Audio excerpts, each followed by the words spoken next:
Today we're discussing where skepticism stands in the paranormal. Ghosts, UFOs, Bigfoot and even Nessie are all examples of areas that need to be investigated. But when investigating the paranormal, we need to have an air of skepticism. But can you be too skeptical? Jess, you're quite skeptical about all things paranormal and have been for a long time. What do you make of skepticism in the paranormal? I think I've always been skeptical because I think it's probably partly because that's the way I've been brought up. That's the way I've been kind of taught how to view things, is to always question and never just take things exactly for what they are. I think it's really important in anything that is slightly out of the ordinary to question it, and it's not just about questioning whether it happened, but questioning also what other things might be going on, what might be causing it, what might be the reason things are happening. So I think sometimes skeptics are viewed as maybe a bit boring and nothing will ever be enough for them. I don't think that's the case. I think actually it's the opposite way round. I think for believers, the tiniest thing is enough for them. I do think it is very healthy to investigate something, either whether it's ghosts, UFOs, cryptozoology, or anything like that, with an air of skepticism, because I think, going on the back of what you said, people are too quick to jump on that something is paranormal. If we take something like cryptozoology, for example, things like Nessie and Bigfoot, people are so quick to jump to say that that's real instead of thinking about what the natural explanation could be. If we take the recent news about Nessie being the chance it could be a large eel that people have been seeing, which I think is quite probable. But people who aren't skeptical, who are Nessie believers, will straight away think, no, that's not right, because it is a plesiosaur and not an eel. Yeah, and I think also with skeptics, I think skeptics are more open to reading more and listening more. And I think I've been told before, as I'm skeptical, that I'm the one with the closed mind and I'm the one with the blinkers on, but I actually don't think that. I've probably read more books about people who are psychic and people's ghost stories and people's experiences with UFOs, with all sorts of weird and wonderful things, as well as reading books that are about psychology and science and Earth and the world that surrounds us and our own brains. So actually, as a skeptic, I think I'm more, in a sense, more well-rounded in what I listen and read, when I think believers will tend to actually only want to read things that fit in with their belief. I think that's probably quite a normal thing for people who want so badly to believe something is real. They will pick and choose what they can, what fits in with what they believe. I suppose it's that kind of bias to picking out those things. I think I've read and listened to more things from both sides of arguments than probably a lot of people who are believers have. But as a skeptic who is interested in the paranormal, because you are interested in things like ghosts and aliens and Bigfoot and all that kind of stuff, what is it about that? Because a lot of people would say that you can't have an interest in the paranormal if you're a skeptic, which I don't. I think that's utter rubbish. But I think if you are a skeptic, what interests you in ghosts and UFOs if you don't necessarily believe in it?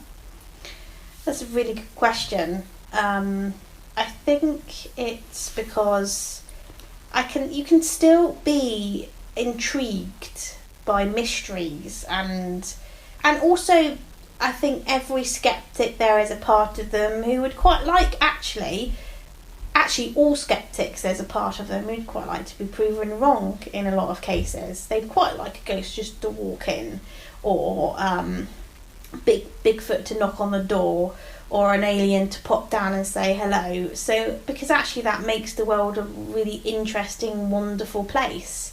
But the world already is an interesting and wonderful place in many ways. And I think that humans have this innate ability to always be searching for something more. There must be something more. There must be something more. And actually, I think we miss quite a lot of things that are here right in front of us that are actually incredible and real, and you can see and you can touch and you can feel them. The earth is pretty incredible. I think you can still be interested in things. I think skeptics actually are constantly challenging themselves and their thoughts and their beliefs, because that's what I think the nature of being a skeptic is. I suppose it's like also being an atheist. I'm quite happy to listen and take in and understand people's religious perspective on things, and there are lots of religions across the world that are incredibly interesting, which have a vivid, fantastic history, and you can still find those things interesting as an atheist. It doesn't mean you have to believe in them. That's the point. I do agree with that. Religion is obviously a topic which is going to cause a lot of debate, regardless whether or not you believe or disbelieve in religion. The point that you made there is that you can still be interested in the history surrounding religions, like the history of Buddhism or anything like that. But you've been investigating the paranormal for 12 years. Well, I say we have been investigating for 12 years, and I'm very much sitting on the fence of I want to believe and I want something to happen which will knock me off my socks and say there is something there, and that's why I do it, because I'm looking for that one piece of evidence to prove to me. But over the years I have become a lot more skeptical, in the sense that if I did see something, I would ask where are the projectors, or where are the cameras, or where's the person dressed up as Anne Boleyn, for example.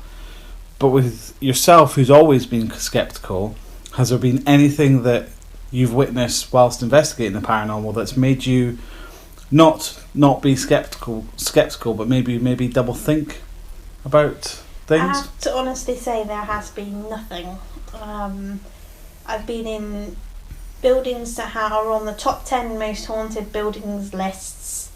You hear of skeptical people going in and experiencing things, and I haven't experienced anything that I think has made me shift my perspective on things paranormal. I think it's made me think about more how the brain works, and how the brain is this quite complex thing that I think has more control over us than we realise.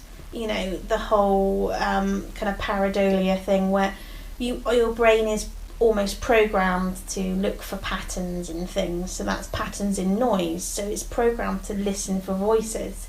It's programmed to look for faces. So realistically, every EVP we've got, whether how interesting it is or not, could just simply be your brain looking for a pattern in that noise, and it will find it. That's fact. It's not just people being boring and saying, oh no, you've not caught anything. You've caught something. Your brain has picked out something within that noise and thinks it is something, but that doesn't mean it's a spirit talking to you from the other side of death. Yeah, I think that's what you've hit on there is a really good point. We don't know to what level the human brain can work. I think as a human race, we only really know like 10% of the power of the brain, or so. I don't know the exact figure, but there's still so much that we need to learn about that. I don't think it's about not knowing what the brain can do. I think we do know what our brains can do. I just think our brains are great at tricking us. Yeah.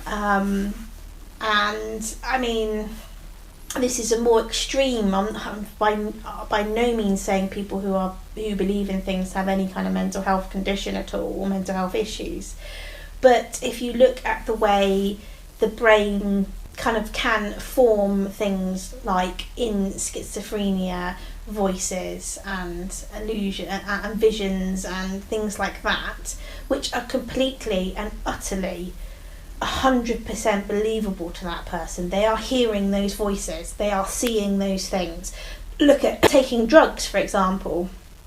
Someone who, you know, takes drugs might say, well, I saw a pig walking across the ceiling. That was at that moment in time where they were viewing that to them was happening. It was there, it was real. But that is purely your brain, and it's not taking away, I don't want to take away people's experiences, because for them at that moment it felt real to them, and I'm not saying that they're by any means lying or fabricating their experiences or making the experiences up. To them it happened, but it doesn't mean it's paranormal. It could just mean your brain is tricking you. On the flip side, I know some people might say, well, actually, people with mental health conditions maybe have some kind of connection to another world that we're unable to connect to. Or when you take drugs, you can go through portals into other dimensions and your senses are highlighted to the point where you can see things that not a normal human being can see. I don't think that's the case. I think the brain is a wondrous thing that does wonderful things. It has fantastic imagination. It can create music and poetry and stories, and has emotions and love, but it also has an innate ability to completely and utterly trick you into thinking something that's completely the opposite of what's happening. I think that's absolutely true. I think the brain is so powerful that, like you say, it can have the power to trick us, and I think that is a big part in investigating anyway, is that you've got to allow yourself to kind of almost go against your brain if you're a believer, if that makes sense. So like, people would say to you, oh, that's pareidolia. If you are 100% a believer, then you'll say, no, it's not, it's a spirit, and you're kind of going against your brain. If you're a believer in something, if I saw something out the corner of my eye, I would go, oh, I just saw something out the corner of my eye. It's the same with having a cat. When the cat's not there, I think I see the cat. I'm not seeing a ghost cat. It's just because I'm so programmed to seeing the cat that my mind is going, that must have been the cat. It's not. So someone who truly believes in something, if they see something out the corner of their eye, they would say that was something spiritual or paranormal. That's the difference. Everyone experiences the same things. It's just their take on that experience. I think that's a good way of describing it. Another thing which I personally think can make people more skeptical and kind of dull the experience of paranormal things, if you like, is things like movies and media. So like horror movies, is that making people more skeptical about the paranormal because they know that horror movies are fake? So things like The Conjuring, do people not believe in ghosts anymore because it's so fake? I think it's the opposite. I actually think there are probably more believers than there are skeptics. Because of horror movies and that. And YouTube and, this trend to faking a lot of paranormal I was stuff. going to get onto YouTube in a second, yeah. And I don't know whether there are people who truly believe it's happening, whether people just believe it just because it's fun to believe it's happening, it's interesting to believe it's happening, or whether people are just saying they believe it because they're following these people whatever these people, because they're influencers, whatever they do or say is fantastic. I think there's been I think with YouTube there's been like a shift back into this real belief in the paranormal. On a good and bad side, there's been the bad side where the majority of paranormal videos on YouTube are faked, and YouTube, you're blatantly clear that all of these people are entertainment purposes. There's no like pretending by YouTube that this is real stuff that's going on. The problem with that is it's real. It's because it's about people, real people, and you're following real people and their lives, which in itself is fabricated. In itself, it's like watching a scripted reality show. These people are saying it's their life and what they're doing. It's not. It's all pre-planned ahead by their management. I think people believe it even more because they think, well, these are real people doing it in real life, therefore it must be real. But it's not. On the flip side, I also think YouTube has created great debates and interesting topics of conversation, in the sense that there's some fantastic podcasts out there, there's brilliant documentaries that actually are looking into things with a sceptical eye, but also coming out with really interesting theories. So I think it is a double-edged sword. I think going back to the YouTube thing, there has been an influx of urban explorers who are going around, who are not just urban explorers. Not just urban explorers, but the ones who are urban explorers are then coming out and saying we're ghost hunters and we're going to these abandoned locations to hunt for ghosts, and everything that we catch, you have to believe because we're telling you to believe it. Well, they don't say you have to believe it, but because there is no longer, when you watch, say, for example, Most Haunted, there's quite a clear distinction that you're watching a TV show, but that's because for entertainment purposes about the paranormal. But they also say this is for entertainment purposes only. Yeah, but it's not that. It's very clearly a television show, so I think there's much more of a distinction there. When you're watching a YouTuber who 1 minute their video is about going to the supermarket, and the next minute their video is about chasing ghosts, I think people are more inclined to believe it. Because they think, oh, why would they fake it? Why would they fake it? For views, though, that's why they fake it. Obviously, the younger audience obviously don't understand that, because this whole society of influencers, and because they look up to the people they watch, and the YouTubers, the big YouTubers, they look up to them. They're going to believe anything these people say. So if they say we caught a ghost last night, they're automatically going to believe them because they're influencers and because they listen to every single thing they say.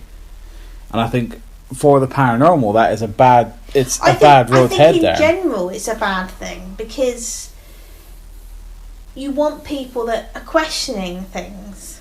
Yeah. And you want young people to question things. You don't want young people just to believe everything they see or read. And that is what's happening. They're getting such a narrow view of things that they're not seeing the bigger picture. I think also with the introduction of YouTube and horror movies, which are trying to be a lot more scarier now, that it takes away from the old style ghost stories around a campfire, ghost stories you would tell at a sleepover, where people knew the stories weren't real, but there was still that fear afterwards. Also, it's no longer about ghosts. It has to be demons. Yes, exactly. So we're no longer ever going out and it's just the local friendly ghost in the house that haunts the house down the street. It has every single one I've watched on YouTube recently has to be a bad ghost. That means therefore it must be a demon. Yeah. Oh, it's it's just tiring listening to it. But then, if you talk about demons, like we're talking about ghosts, and we've talked about Nessie and that. But when you talk about demons, in one respect, you have to be religious, I suppose, to believe in demons, because demons come from hell, so you have to believe in hell. So therefore, if someone says it's a demon, for someone who's not religious like you or I, we straight away say, well, no, it's not, because we don't believe in demons. Because we're not religious. So how can it be a demon? But it's also like we're going backwards in time to this this thing that if we're having a rough time, we must have some kind of demonic entity that's attached themselves to us. And therefore that's why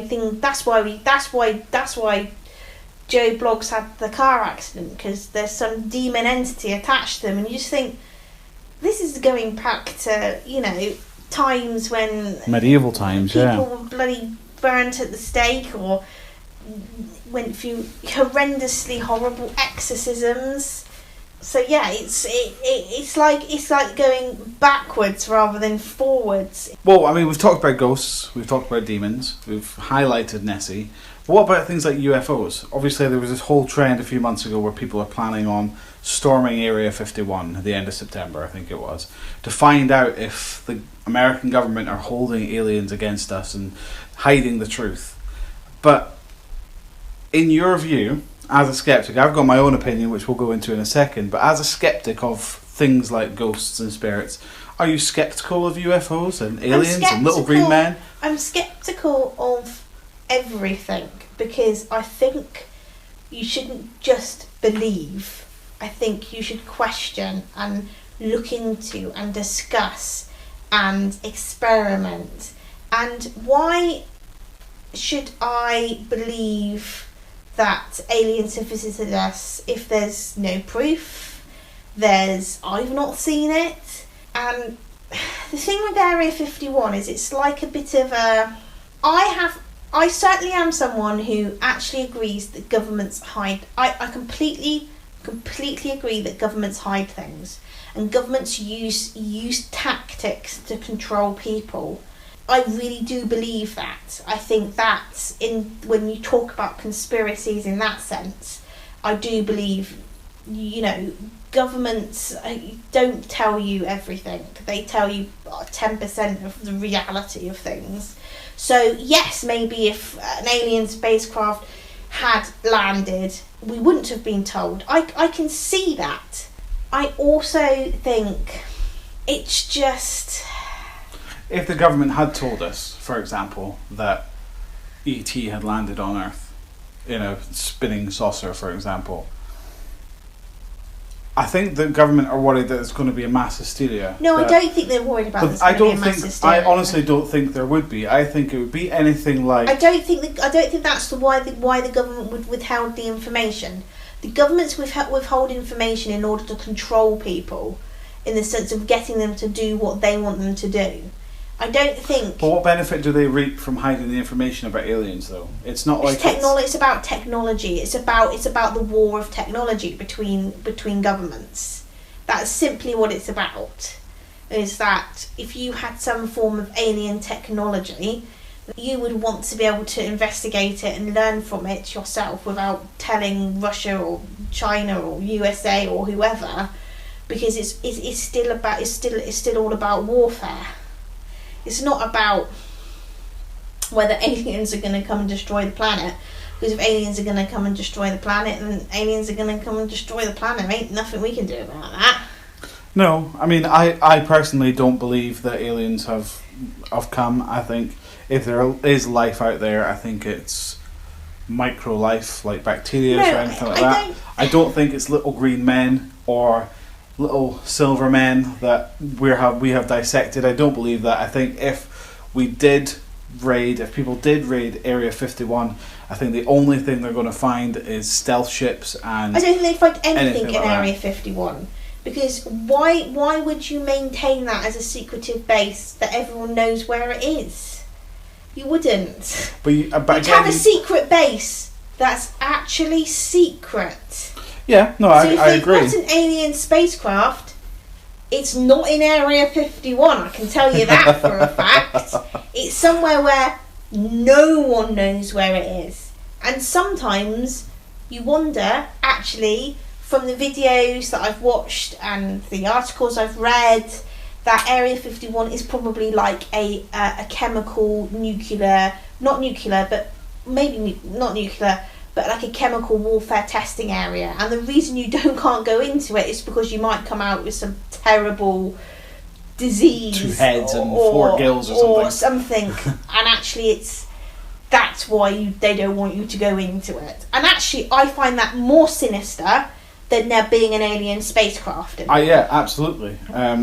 We're kind of getting on to kind of government conspiracies, talking about that sort of thing. What about cryptozoology? It's something that you don't tend to hear an awful lot on about these podcasts. You hear about UFOs and ghosts and stuff, and Bigfoot, I suppose. What about the other ones? Sort of things like lizard people living in the sewers, and large winged creatures that people claim to be dragons, and strange dog-like creatures running about the Mexican desert. Again, give me the proof of it.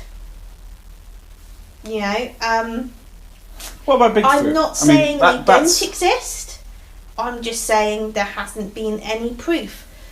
The thing about Bigfoot is it becomes a legend. There isn't a Bigfoot. I don't believe there's a Bigfoot either. If there's a Bigfoot, if you understand wildlife and nature, the way we are impacting on our environment is wildlife and nature are being pushed more and more into human areas. So if you look at polar bears, if you look at brown bears, grizzly bears, because of our humans' complete inability to actually look after their environment and to take over the environment, wildlife is being pushed into more populated areas. So that would be exactly the same for something like Bigfoot. What if Bigfoot did exist, or something like Bigfoot? What if it was like a bear that people had seen on two legs, that not necessarily lived on two legs, but bears do stretch up and try and get things from trees and stuff on two legs. So what if it is people have seen a bear on two legs, maybe through a tree or through a bush, and suddenly thought, hold on, that looks like... Perspective's a great thing. I mean, something in the distance can look like something very different when you're up close to it. Yeah. So when people... I mean, it's different in this country, I suppose, when you look at the Beast of Bodmin and things like that, where actually... The Beast of Bodmin is slightly different, because that opened up a whole other line of cryptozoology things, of big black cats. Yes, but but the difference with that is that people were releasing large cats into the wild. But that's because they had illegally imported them. No. When it became that a law came in place that in order to have certain captive breeds of wild animal, you needed licensing, and before that you didn't need a license to have these animals. The government brought a license in. People didn't want to get a license because then they had to adhere to that license and the regulations, and therefore they just released their animals into the wild. So the essence of those stories can come from actually probably someone seeing a jaguar in the wild. And it would be interesting to talk to like a naturalist about whether how long these animals could survive in the wild. It would also be interesting, I think, to actually speak to an eyewitness or someone who'd actually seen a black cat, to get what they describe the black cat as. Because when you hear the stories of Bigfoot, for example, they describe a 7-foot tall man, hairy man walking on two legs that looks like a giant ape with giant feet. But when people describe big cats, they go, oh, it was a big black cat, and then straight away you're thinking panther, jaguar, anything like that. But they don't really describe them as grotesque creatures of myth and legend. Well, there are certainly those out there, though. Yes, but that from the idea that you get of people who describe big cats, you think of American Werewolf in London, of where this big wolf creature is lumbering about the moors. Yeah, but human beings have this capability of when they're describing something to over describe it and make absolutely. It more than it is. I think that's just human nature, unfortunately. But I think one thing which people who want to investigate ghosts, who investigate cryptozoology, UFOs, they don't do enough research into a location, a event happening. They just read up what they read on the internet, and they don't go and interview people and get eyewitness reports.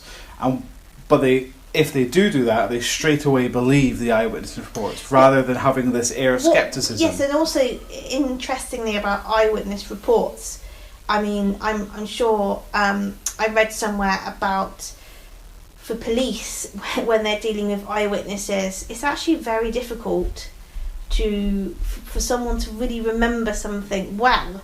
And quite often... I'd like to think if someone saw someone like Bigfoot, they would remember it well. Not necessarily, Kieran, because they're not necessarily seeing Bigfoot just stood in front of them. True, this is true. They're seeing Bigfoot like a mile away. This is true. And they've also then got to walk home, think about it, think about what they saw, and there was this really interesting documentary about the use of eyewitness testimony in courts, and they did a little test of asking the viewers to watch something and then describe the person they saw afterwards. And they said actually lots of people will describe that completely and utterly differently.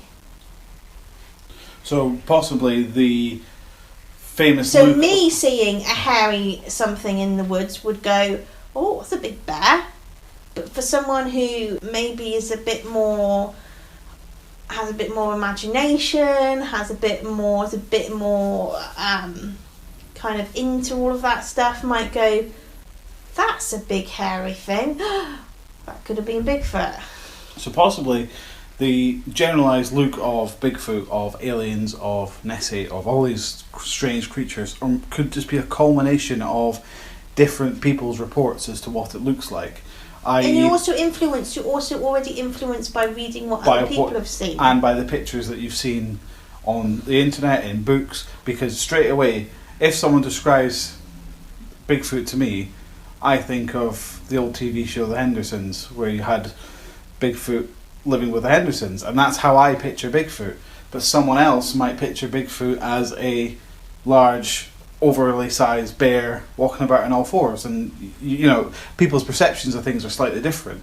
Same with Nessie. When I think of Nessie, I think of a plesiosaur, long neck, big fins, but other people have described it as a long snake-like creature, or a snake-like creature of Nordic descent. That sort of look. So different people's perspectives on different creatures has something completely different. I watched a TV show called, I think it was something like Searching America or something, and it was a group of people going around looking for strange creatures, and they came across a woman in Mexico who said that she had caught a chupacabra, and what they'd actually found was a new breed of wild dog, and they hadn't seen this wild dog before, because domesticated dogs and wild dogs had mated and created this strange new breed of dog, which the hunter shot because he didn't know what it was, and it claimed it was the chupacabra. In actual fact, it wasn't. It was just this new breed of dog.